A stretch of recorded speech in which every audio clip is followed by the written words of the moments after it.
జనవరి 1వ తారీఖు నుంచి జనవరి 31వ తారీఖు వరకు కన్యా రాశి వారి ఫలితాలను గనక పరిశీలించుకుంటే, నిత్య నూతనంగా ఆలోచించి ఏ పరిశోధనలైతే మీరు చేస్తున్నారో వాటన్నింటిలో విజయాన్ని సాధిస్తారు.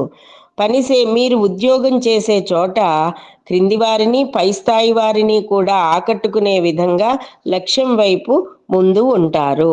ఆదర్శవంతమైన జీవనం కలుగుతుంది.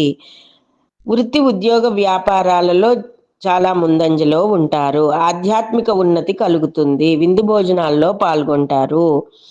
తలపెట్టిన పనులు సకాలంలో పూర్తవుతాయి. ధైర్యంతో వ్యవహార జయము, ఉద్యోగ విషయాల్లో కూడా ముందంజలో ఉండడానికి అన్ని వృత్తుల వారికి జీవన వృద్ధి, వ్యక్తిగత లాభం, స్థాయి పెరగడం, పుష్కలమైన ఆరోగ్యంతో ముందంజలో ఉంటారు.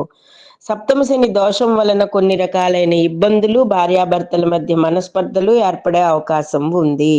అలాగే మీరు ఏ పని చేస్తున్నా కూడా 1కి 2 సార్లు అతిగా ఆలోచించి కూడా కొన్ని అవకాశాలు కోల్పోయే అవకాశం కూడా ఉంది.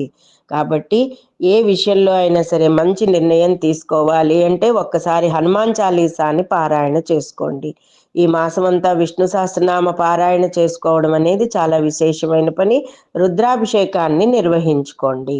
ఈ మాసమంతా కూడా శ్రీ సూక్తాన్ని పారాయణ చేసుకోవడం వలన మీకు సరి అయిన సమయానికి ధనం మీ చేతికి వచ్చి సత్కర్మలు చేసే యోగ్యత లభిస్తుంది.